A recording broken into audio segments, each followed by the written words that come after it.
तो आज हम डिस्कस करने वाले हैं द स्टोरी ऑफ पालमपुर यानी पालमपुर गांव की कहानी, जो कि हमारी इकोनॉमिक्स यानी कि अर्थशास्त्र का चैप्टर नंबर 1 है। तो सबसे पहले हम इसका परिचय पढ़ते हैं। तो इस गांव में टोटल कितनी फैमिलियाँ रहती हैं? 450, मतलब 450 फैमिलियाँ रहती हैं, जिसमें कि 150 परिवार जो है वो दलित हैं, यानी कि नीची कास्ट के हैं, जिनके पास अपनी भूमि नहीं है, कच्चा मकान है और मतलब छोटे मकान में रहते हैं। और इनमें से 80 फैमिलीज ऐसे हैं, मतलब 450 में से 80 परिवार ऐसे हैं जिनके पास गांव की अधिकांश भूमि, यानी कि ज़्यादातर जो जगह है गांव की, जो खेत हैं, वो इन 80 परिवार के पास है 400 में से। मान लो अगर पूरे गांव के पास 500 हेक्टेयर की ज़मीन है, तो उनमें से सबसे ज़्यादा ज़मीन इन 80 परिवारों के पास होगी, बाकी जो बची कुची ज़मीन होगी वो दूसरे परिवारों के पास होगी। ठीक है। अब दूसरा गाँव है। इस गांव में विभिन्न जातियों के लगभग 450 परिवार रहते हैं। 80 परिवार हैं, उनके जो मकान है, जो 80 परिवार हैं, इनके मकान ईंट से, सीमेंट से, मतलब अच्छे से कलर वलर हो रखा है। इनके मकान में बड़े बड़े घर हैं। ठीक है, जैसे जमींदार के मकान होते हैं, ये एक मेनली रूप से जमींदारी है। ठीक है, तो इनके पास गाँव में आप देख लो, जिसके पास भी ज़्यादा जमीन होती है, ज़्यादा मात्रा में खेती होती है, तो उसको हम लोग जमींदार बोलते हैं। ठीक है। अब क्या है, 1/3, ठीक है, गांव की जो 1/3 जनसंख्या है यानी परिवार है वो दलित है। 1/3 यानी कि 1/3। अगर हम इसको 400 से करें तो वही आएगा 150। ठीक है, 150 परिवार जो है वो है दलित। ठीक है। अब नेक्स्ट क्या है, जो कि काफ़ी छोटे घरों में रहते हैं। ओके। और इनके घर मिट्टी के बने हैं, घास के, फूस के, यानी कि छपरे डले हुए हैं इनके घर पे, जैसे कि आपने देखा होगा गाँव में यूजली। ओके। अब पालमपुर गांव में जो बिजली की व्यवस्था है वो शुरू से रही है, मतलब लगभग गांव बसने के कुछ दिनों बाद ही बिजली आ गई थी, जिससे कि लोगों को ज़्यादा दिक्कत नहीं करनी पड़ती पानी के लिए। जैसे खेतों में मान लो अगर बारिश टाइम पे ना हुई, तो ये लोग नलकूप के द्वारा, यानी कि ट्यूबवेल या मोटर के द्वारा, समरसीबल के द्वारा अपने खेतों में पानी दे सकते हैं, जिससे कि फसल अच्छी हो। ठीक है। अब मैं आपको एक बात बताती हूँ, जो पालमपुर गांव है पूरा, ये रियली इंडिया के मैप पे एग्जिस्ट नहीं करता, बस ये एक इमेजिनरी गांव है। क्यों? क्योंकि ये गांव हमें इसलिए, इस गांव की जो कहानी है इमेजिनेशन के द्वारा हमें समझाई गई है, ताकि हम एक गांव की जो अर्थव्यवस्था है उसको समझ सकें कि गांव में लोग कैसे रहते हैं, किस प्रकार वो खेती करते हैं, कौन से उनके किस चीज़ का ज़्यादा उत्पादन होता है और वहाँ के लोग किस तरह रहते हैं। ये चीज़ हमें यहाँ की अर्थव्यवस्था, मेनली अर्थशास्त्र में हम यही चीज़ पढ़ते हैं अर्थव्यवस्था के बारे में। ठीक है, जैसे इंडिया की अर्थव्यवस्था क्या है, ये भी अर्थशास्त्र में ही मिलेगा आपको, यानी कि इकोनॉमिक्स। ठीक है। अब नेक्स्ट क्या है, खेती उत्पादन की प्रमुख क्रिया है इस गांव में, जो है सबसे ज्यादा उत्पादन। अब उत्पादन क्या है, हम कोई भी चीज बना रहे हैं वो हो गया उत्पादन। फैक्ट्रियों में जो चीज बनती है उत्पादन, मान लो एक फैक्ट्री है, मान लो आप कपड़ों की फैक्ट्री है, तो उसमें कपड़ों का उत्पादन होता है। तो ऐसे खेत में अनाज का उत्पादन होता है, गेहूं, चावल, दाल, चने, आलू, तो इन चीज का। तो वैसे जो यहाँ पे कृषि है, मतलब यानी कि 75% कृषि होती है, मतलब 75% लोग कृषि करते हैं और 25% लोग गैर कृषि कार्य। ठीक है, 75% कृषि कार्य और ये करते हैं गैर कृषि कार्य। ठीक है। अब मैं इसके बारे में बताऊं गैर कृषि कार्य में क्या क्या चीजें करते हैं वो। तो पहले 75% कृषि करते हैं, यानी कि उस गांव की जो मुख्य चीज है, यानी कि मुख्य उत्पादन का स्रोत जो है वो है कृषि। ठीक है, खेतों से जो भी अनाज होता है मुख्य। अब जो छोटे लोग होते हैं, यानी कि दलित लोग, मान लो इधर से, उनके पास अपने खेत नहीं है इस गाँव में। ठीक है, वो या तो बहुत लोग, कुछ लोगों के पास है लेकिन कम मात्रा में है, और अधिकांश जो 150 परिवार हैं इनमें से अधिकांश लोगों के पास अपने खेत नहीं है। ठीक है, तो या तो ये दूसरों के खेतों में मजदूरी के रूप में काम करते हैं, और या तो ये लोग दूसरों के खेत को किराए पर लेते हैं, मतलब अधिक कर्ज में। अब इनके जो ये बीज की व्यवस्था करते हैं उसके लिए भी इन्हें कर्ज लेना पड़ता है। अब जो अमीर, यानी कि देखो ये 80 परिवार ये अमीर है। ठीक है, तो ये जो 80 परिवार अमीर है, इनके पास पैसा है। अब ये कैसे पैसे कमाते हैं ये समझ, ये इनके पास ज़्यादा जमीन है, तो मान लो इनके पास इतना बड़ा 1 हेक्टेयर है, ये मान लो 1 हेक्टेयर। ठीक है, 1 हेक्टेयर ऐसे 5 खेत हैं। इन्होंने 1 हेक्टेयर में मतलब 5 खेत में मान लो सेम टाइम पे गेहूं उगाया। ठीक है, 5 हेक्टेयर जितना गेहूं उगा, ठीक है। तो ये अपनी यूज के लिए 1 हेक्टेयर गेहूं ले लेंगे, बाकी 4 हेक्टेयर का गेहूं रायगंज की मंडी में बेच देंगे, जो कि उनके पास का बाजार है सबसे नजदीक। अब जो उन्होंने 4 हेक्टेयर जितना गेहूं बेचा, उससे उन्हें पैसा मिल गया, जिससे कि वो अपनी अगली फसल के लिए बीज खरीद सकते हैं, उर्वरक यानी कि फर्टिलाइजर खरीद सकते हैं, और भी चीजें खरीद सकते हैं, कीटनाशक खरीद सकते हैं, जो भी है वो खरीद सकते हैं। लेकिन जो छोटे लोग हैं उनका तो अपने परिवार का ही खर्चा नहीं हो पाता, थोड़ा बहुत बचता है तो बेच देते हैं, लेकिन उनको इतना ज़्यादा उसमें बेनिफिट यानी प्रॉफिट नहीं हो पाता, ठीक है। अब हम इसमें पढ़ेंगे उत्पादन का संगठन। तो उत्पादन में भूमि और श्रम, भूमि यानी कि जमीन, उत्पादन के लिए पहले तो मेन क्रियाएं क्या है, ये कृषि है, तो उसके लिए जमीन चाहिए, और श्रम यानी कि मेहनत, मजदूरी, मतलब हमें खुद भी परिश्रम करना होगा, पैसों की भी आवश्यकता होगी। तो इसमें पहला हमारा आता है भौतिक पूंजी, ठीक है। अब भौतिक पूंजी क्या है, अर्थात उत्पादन के प्रत्येक स्तर पर अपेक्षित कई तरह के आगत, मतलब उत्पादन के प्रत्येक स्तर, प्रत्येक स्टेप पर, हर स्टेप पर जो भी उन्हें चीजें चाहिए वो भौतिक पूंजी के अंदर आता है। भौतिक पूंजी में भी 2 प्रकार की पूंजी होती है, ठीक है। पहला क्या है, स्थायी पूंजी। स्थायी पूंजी क्या होता है, औजार, मकान और मशीनें, और ये सब होते हैं। जैसे मान लो आपने फसल को काटा, ठीक है, एक बार फसल हो गई, उसको काट के आपने ये गोडाउन बना रखा है, ठीक है, इसमें रख दिया, ठीक है, फिर बेच दिया, तो अभी गोडाउन तो नष्ट नहीं हो जाएगा, ये तो वैसे का वैसा ही रहेगा। ये आ गया स्थायी पूंजी। अब मान लो एक आपके पास एक ट्रैक्टर है, ठीक है,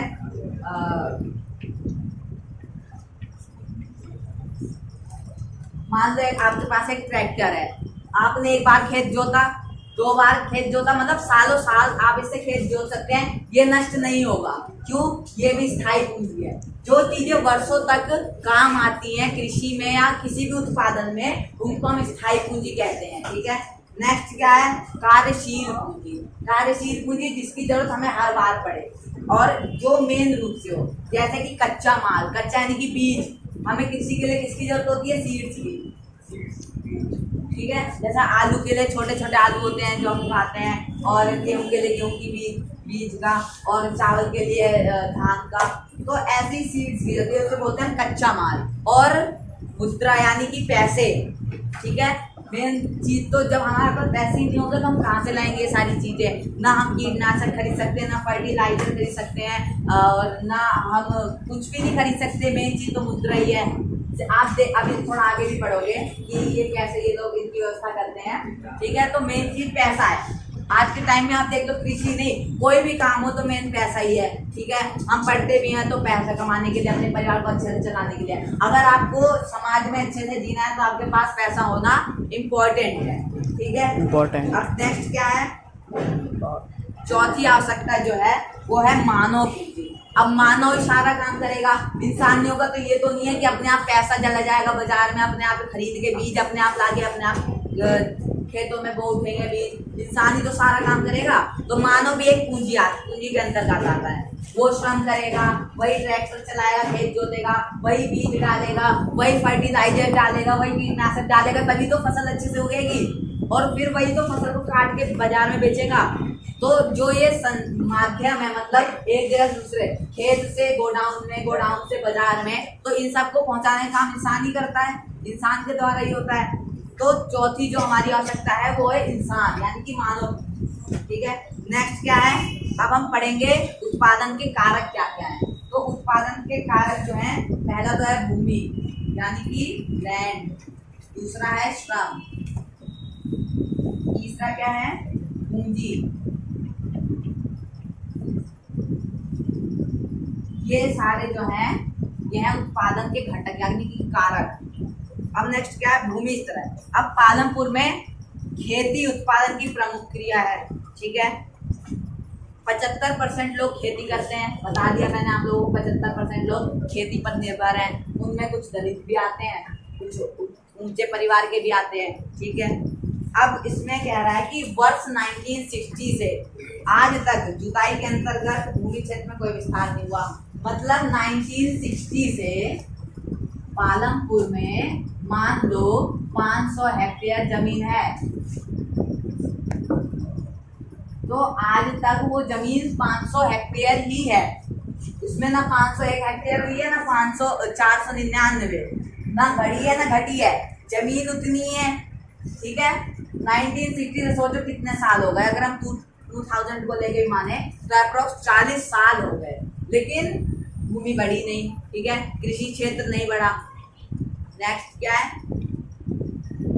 अब हम पढ़ेंगे कई बहुत बच्चों का ये वो होता है क्वेश्चन कि 1 हेक्टेयर कितना होता है, मतलब 100 मीटर स्क्वायर होता है या 10,000। तो मान लो मैं ये 1 हेक्टेयर है, एक स्क्वायर एरिया, ठीक है, स्क्वायर चारों साइड इसकी बराबर है, तो इसका जो एक साइड इसकी होगी वो होगी 100 मीटर की। आपकी बुक में भी लिखा है इकोनॉमिक्स की, यहाँ पे लिखा है बीघा, मतलब बहुत जगह अलग अलग तरह से बांटा जाता है, बीघा और गुंठा आदि तरीके से। तो 1 हेक्टेयर 100 मीटर वाली 100 मीटर की भुजा वाले वर्ग के क्षेत्रफल के बराबर होता है। यानी कि 100 मीटर एक साइड है तो 100 इंटू 100 कर दिया, तो इसका एरिया कितना आ गया हमारा 10,000।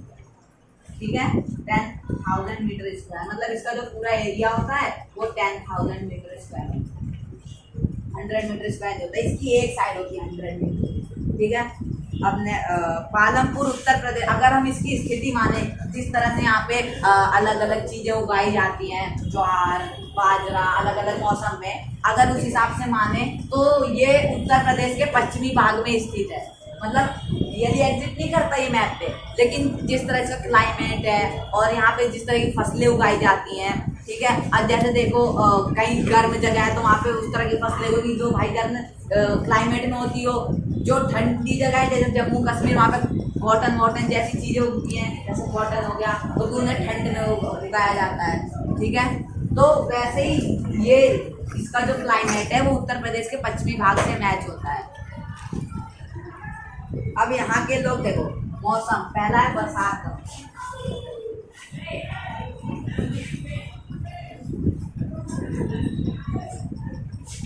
बारिश के मौसम में ये लोग क्या उगाते हैं, यानी कि जिसको हम खरीफ भी बोलते हैं, तो ये लोग खरीफ के मौसम में उगाते हैं मेनली रूप से ज्वार और बाजरा।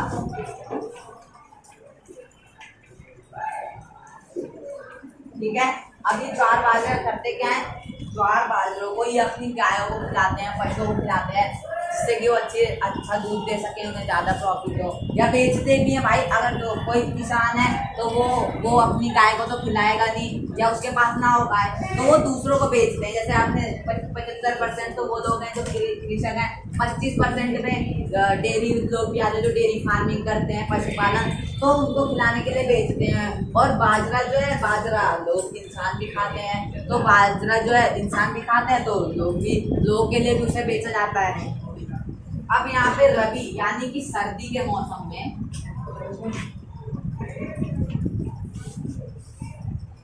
जिसको कि हम रबी कहते हैं, रबी के मौसम में यहाँ पे आलू की खेती होती है। मेन रूप से आलू लगभग हर सब्जी में पड़ता ही पड़ता है, मेन सब्जी है आलू। ठीक है, घर में और कोई सब्जी आए ना आए लेकिन आलू आना जरूरी है, क्योंकि आलू हम खाली आलू की भी सब्जी बना सकते हैं, लेकिन जो आलू होती है लगभग हर सब्जी में पड़ती है। ठीक है, पालमपुर में बिजली जल्दी आ गई थी, मैंने आपको शुरू में बता दिया था, पालमपुर में शुरू से ही लगभग बिजली है। ठीक है, उसका मुख्य प्रभाव यह पड़ा कि सिंचाई पद्धति बदल गई, जो उसका मेथड था पेड़ों को सींचने का।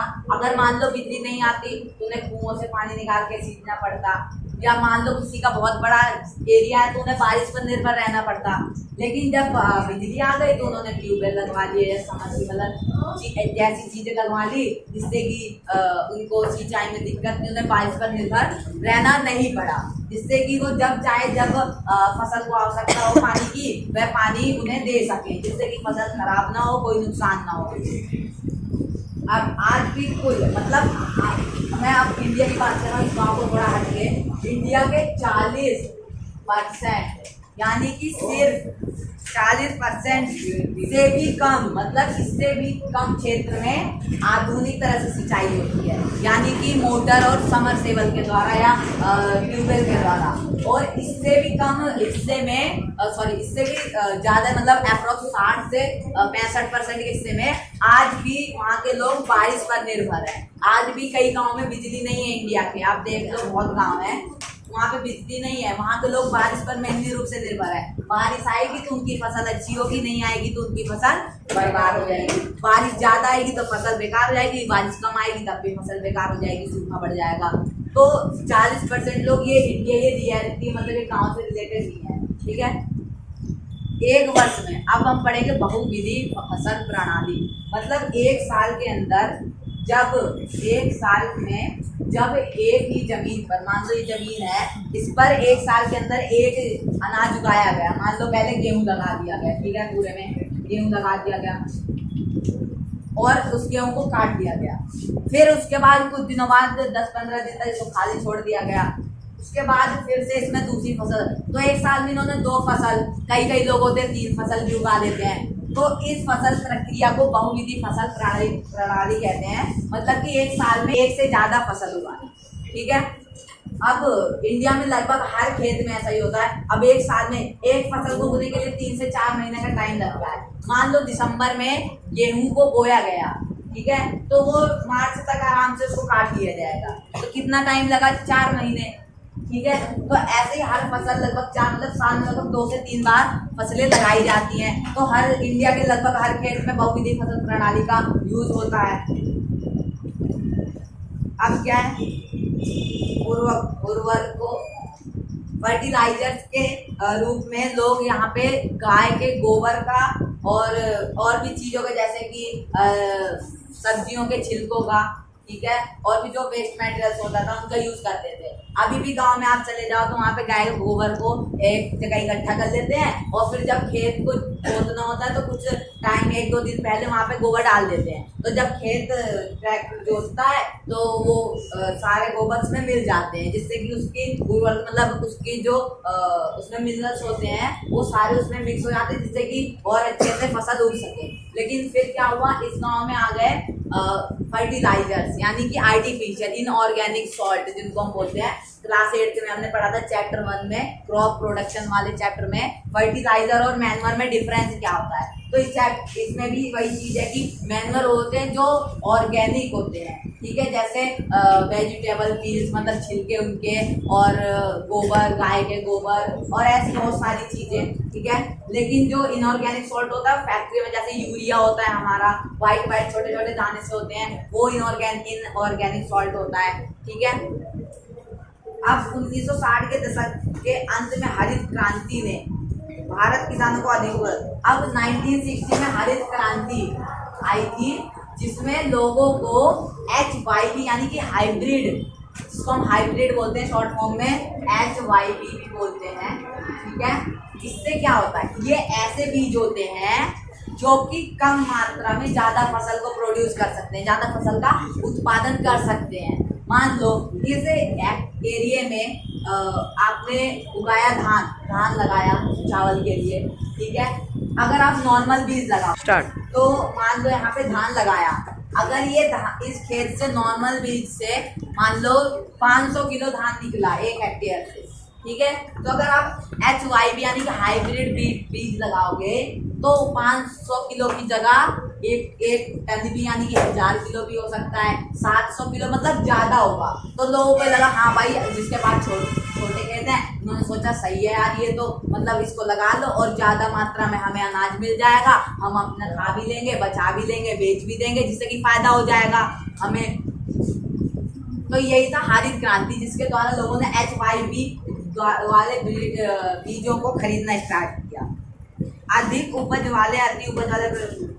अब ये जो बीज थे इनको क्या ज़्यादा पानी चाहिए था अच्छी तरह से उगने के लिए, और इनको इनऑर्गेनिक सॉल्ट यानी कि फर्टिलाइजर, मतलब यूरिया, गोबर नहीं, गोबर मैन्योर हो गया, नेचुरल नहीं, इनऑर्गेनिक, जिसमें कि ज़्यादा मात्रा में मिनरल्स हो, लेकिन वो हमारे प्लांट्स को नुकसान ही पहुंचाते हैं, लेकिन इन्हें वो चाहिए था, ठीक है, इन्हें उस प्रकार के फर्टिलाइजर चाहिए थे जिससे कि अच्छे से उग सकें। ज़्यादा पानी चाहिए थी।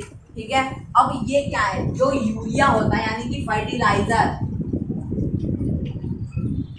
वो हमारे पानी में, ठीक है, लोग आपने देखा होगा कई बार खेतों में लोग एक कंधे पे वो होता है कंटेनर जैसा, उसको टांग लेते हैं और एक पिचकारी जैसी होती है, उससे पेड़ों को स्प्रे करते हैं। क्या होता है उसमें यूरिया मिला होता है, यूरिया मतलब केमिकल्स। अब वो केमिकल्स घुल जाते हैं, ठीक है, पानी में, जिससे कि पेड़ों को हम जा सके।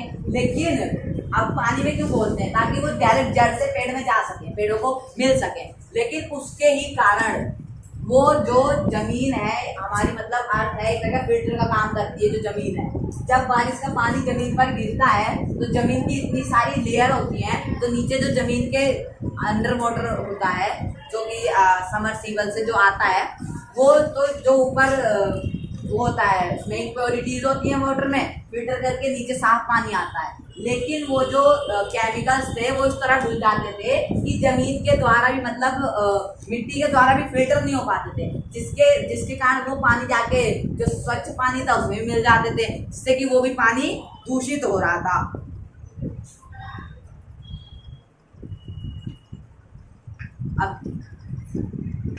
तो अब अगर हम मान लो प्रकृति के साथ छेड़छाड़ करेंगे तो उसमें कुछ ना कुछ एफर्ट तो होगा ही।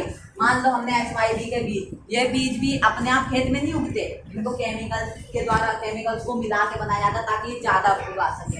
अब इन्हें पानी ज़्यादा चाहिए, तो अब एक भूमि एक प्राकृतिक संसाधन है, मतलब नेचुरल संसाधन है। आपने क्लास 7 में पढ़ा होगा चैप्टर 1 पर्यावरण में कि प्राकृतिक संसाधन, मानव और मानव निर्मित संसाधन, 3 प्रकार के होते हैं। ठीक है, तो भूमि भी प्राकृतिक संसाधन है, नेचुरल है, हमने तो नहीं बनाया, नेचर से मिली हमें ऑलरेडी। जब से हम जन्मे तब से हम भूमि को ही देख रहे हैं, जमीन पे ही रहते हैं हम, तो ये प्राकृतिक संसाधन है। अब अतः इसका सावधानी पूर्वक उपयोग करना चाहिए। कोई भी प्राकृतिक संसाधन हो उसका हमें सावधानी पूर्वक उपयोग करना चाहिए, क्योंकि हम उसको और नहीं बना सकते। अधिकतर प्राकृतिक संसाधन हम और नहीं बना सकते। मान लो पेट्रोल डीजल खत्म हो जाएगा, क्या हम बना सकते हैं उसको? नहीं बना सकते। CNG गैस खत्म हो गई, बना सकते हैं? नहीं। कोयला खत्म हो गया, बना सकते हैं? नहीं। कोयला हम बना सकते हैं लकड़ी से, लेकिन वैसा कोयला नहीं बना सकते जो कोयले की खदान से निकलता है। दोनों में बहुत डिफरेंस होता है। वो कोयला कार्बन से बनता है और ये कोयला लकड़ी के जलने से बनता है। ठीक है, डिफरेंस तो होता है दोनों में, मुझे कोयला ही है लेकिन दोनों में डिफरेंस होता है। तो वैसे ही जमीन, हम मिट्टी तो बना नहीं सकते। अब मान लो हम भी नेचुरल हैं, प्राकृतिक संसाधन है, मानव भी है, तो हम अपने आप को बना नहीं सकते। रोबोट बना सकते लेकिन अपने आप जैसा सेम शरीर नहीं बना सकते। तो वैसे हमें प्राकृतिक संसाधन का छेड़छाड़ नहीं करनी चाहिए, क्योंकि अगर उसमें कुछ भी होगा तो हम उसको ठीक नहीं कर सकते। तो इसीलिए इसका सावधानी पूर्वक उपयोग करना चाहिए। अब वैज्ञानिक रिपोर्टों के संकेत से मिलता है कि जो आधुनिक, यानी कि अब देखो मिट्टी के अंदर जितना मिनरल्स होगा वो बीज को उतना ही तो दे पाएगी, जिससे कि बीज उतने। अब मान लो कोई जगह है जो 10 साल से सूखी पड़ी है, ना उसको एक बूंद पानी मिला ना कुछ, वहाँ पे तुम मान लो पानी देके बीज लगा दोगे तो टाइम लगेगा बीज ग्रो होने में, और हो भी सकता है कि बहुत कम बीज ग्रो हो क्योंकि उसके अंदर मिनरल्स खत्म हो गए हैं सारे।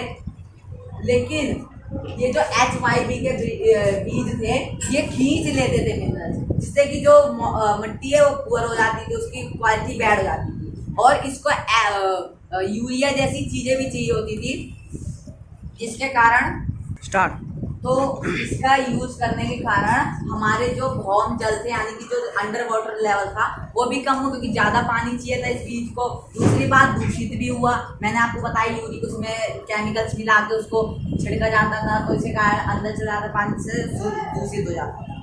ठीक है, और ये जो पानी, मतलब कोई भी प्राकृतिक संसाधन वो कई वर्षों में बनते हैं, जिसको कि बनाने में कई वर्ष। मान लो पेट्रोल डीजल कैसे बनता है, मान लो 1 करोड़ साल पहले कोई आपदा आई होगी, प्राकृतिक आपदा, बहुत सारे पेड़ पौधे गिर गए, इंसान भी बहुत सारे, ठीक है, इंसान लोग मरे। वो जमीन के नीचे धीरे धीरे लेयर जमती जाती है मिट्टी की, वो नीचे चले जाते हैं। नीचे जमीन के हाई टेम्परेचर होता है, मैग्मा होता है। हाई टेम्परेचर के कारण उनका जो बॉडी होती है, अब आपको ये पता है कोई भी चीज़ को जलने के लिए ऑक्सीजन चाहिए, धरती के अंदर ऑक्सीजन नहीं होती तो वो चीज़ मेल्ट हो जाती है। तो मेल्ट होने के बाद वो डीजल, पेट्रोल ऐसी चीज़ों को रूप ले लेती है। लेकिन इस प्रक्रिया को होने में करोड़ों साल, मतलब कई साल का टाइम लगता है। अब प्राकृतिक संसाधन जल्दी खत्म कर सकते हैं हम, लेकिन उसको बना नहीं सकते, इसलिए हमें प्राकृतिक संसाधन के साथ छेड़छाड़ नहीं करनी चाहिए। नेक्स्ट क्या है, अब एक औरत की मैं कहानी बताता हूँ। औरत नहीं, एक इंसान है, वो मजदूरी करता है। वो इस दलित में आता है, 150 परिवार जो है इनके अंडर में आता है और मजदूरी करता है। ठीक है, 2017 मार्च के अनुसार जो सरकार ने किसानों मतलब जो मजदूर थे उनकी जो वेतन तय की थी एक दिन की 300 रुपये मजदूरी की, लेकिन उसको मिलता कितना था, ओनली 160 रुपीज़, मतलब सिर्फ 160, यानी कि टोटल 140 रुपये का डिफरेंस। लेकिन क्या कर सकता था भाई, काम तो करना होगा। और उस टाइम एक और चीज़ थी, पालमपुर में जो लोग होते थे, किसान होते थे, उनमें होड़ होती थी, काम की होड़। तो जिसको कम रुपए में भी काम मिल जाता वो काम कर लेते थे। उनमें ये नहीं था कि भाई तुम हमें इतना रखो, क्योंकि लोगों में होड़ होती थी कौन ज़्यादा काम करता है। ठीक है, प्रतियोगिता होती थी। अब क्या है, खेतों के लिए आवश्यक पूंजी।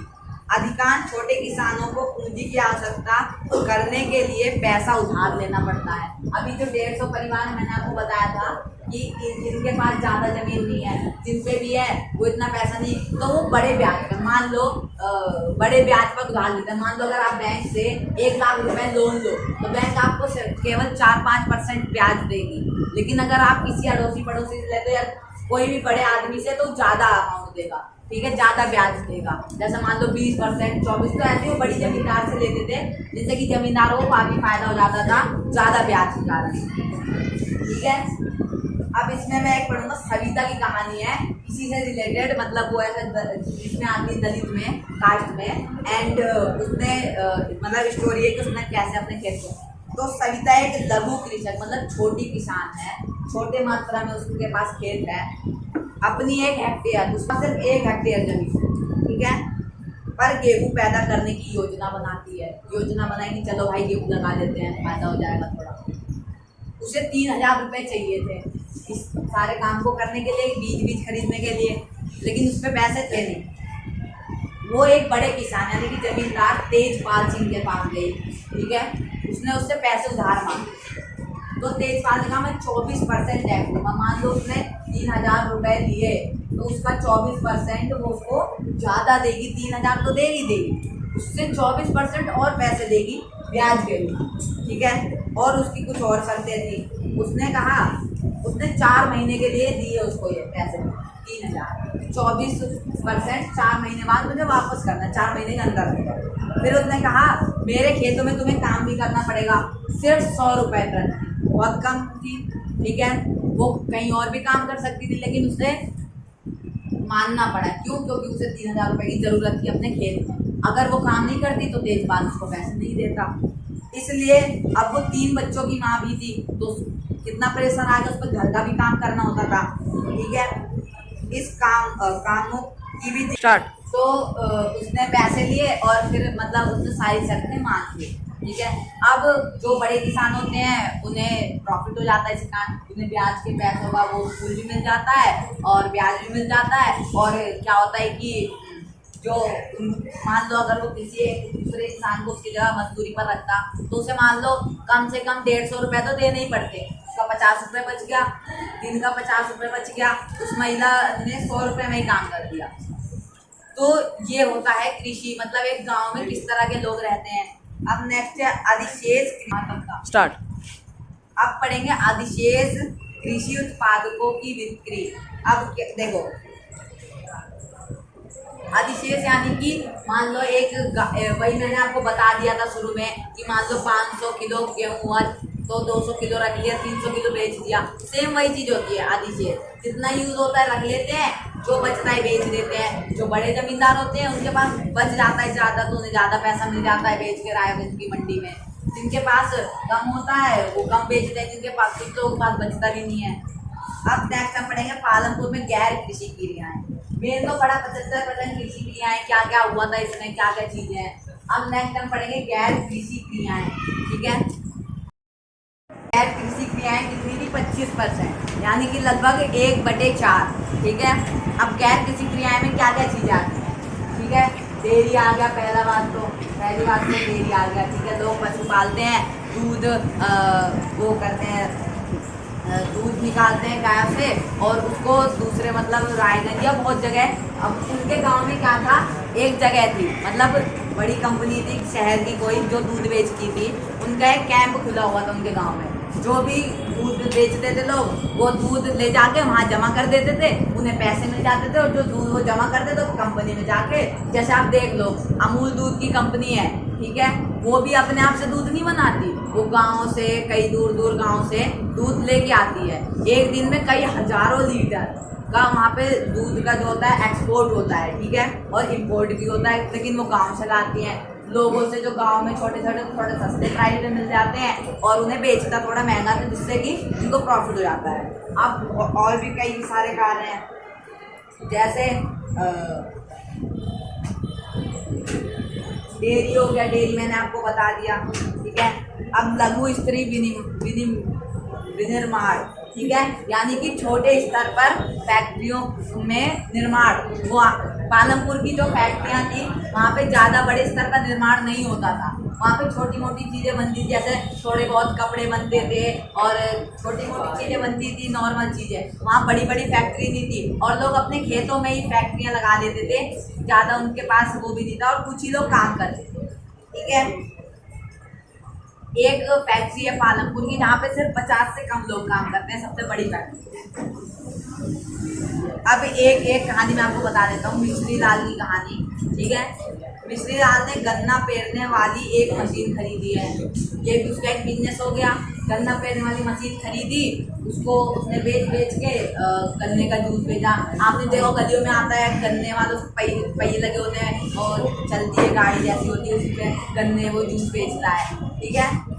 अब पालमपुर के दुकानदार, पालमपुर में दुकानदार भी मतलब हर गांव में कैसा भी गांव हो दुकान जरूरी होता है, इंसान को प्राथमिक चीज़ें चाहिए दुकान पे। तो वहाँ की दुकान पे क्या क्या चीज़ें मिलती, वहाँ की दुकान पे आपको मिलेगा चावल, गेहूँ, चाय, तेल, बिस्कुट, साबुन, टूथपेस्ट, पेस्ट्री, बैटरी, मोमबत्तियाँ, कॉपियाँ, पेन, पेंसिल और कुछ कपड़े भी मिलते थे, मतलब हर ज़्यादा तो नहीं लेकिन कुछ मिलते थे, नॉर्मल चीज़ें मिलती थी, ठीक है। और परिवहन, अब लोग परिवहन भी चलाते हैं, जैसे आप यहाँ भी देखो कितने लोग कई सारी गाड़ियाँ चलाते हैं, ऑटो, बस, ट्रक, तो वहाँ के लोग भी चलाते थे। वहाँ पे एक रोड थी जो कि रायगंज और शाहपुर को जोड़ती थी, इससे पालमपुर से, ठीक है। तो वहाँ पे अब कौन कौन सी चीज़ें चलती थी, रिक्शा चलता था, तांगे चलते थे, क्योंकि गांव है, तांगे चलने के भाई गांव में बैलगाड़ियाँ, तांगे जैसी चीज़ें भी चलती हैं, और जीप, ट्रैक्टर, ट्रक, परंपरागत बैलगाड़ियाँ यानी पुराने ज़माने की बैलगाड़ियाँ, और भी कई चीज़ें चलती थी वहाँ पे। और बैलगाड़ी का काम होता था कि जैसे मान लो कोई भी चीज़ है उसको एक जगह से दूसरे जगह ले जाने का काम होता था, सामान को। मान लो कोई भी सामान आया था, मान लो सब्जी ले जानी है रायगंज की मंडी तक बेचने के लिए किसी को, तो वो बैलगाड़ी पे लेके जाएगा। अब वो ट्रक बस तो बुक करेगा नहीं, तो यही काम होता था बैलगाड़ी। और वहाँ पे परिवहन भी कई तरह के थे। वहाँ से दो गांव सबसे नज़दीक, एक गांव था एक कस्बा था, तो मैं बता देता हूँ। गांव था कस्बा था रायगंज, और जो हमारा गांव था वो क्या था, शाहपुर, सॉरी। तो वहाँ पे एक कस्बा था जो था शाहपुर, और रायगंज था ये गाँव, मतलब आसपास दो जगह थे, ठीक है। रायगंज की मंडी में अपना बेचते थे सामान। तो मेन इस चैप्टर में यही था। आई होप आपको सारा समझ आ गया होगा, और ज़्यादा बड़ा चैप्टर नहीं था ना, ज़्यादा टफ था, और इसके अंदर कुछ डेफिनेशन है, आप लोग याद करने का, पेपर में भी आ सकती हैं। तो मिलते हैं नेक्स्ट वीडियो में कभी और, तब तक के लिए बाय, जय हिंद, जय।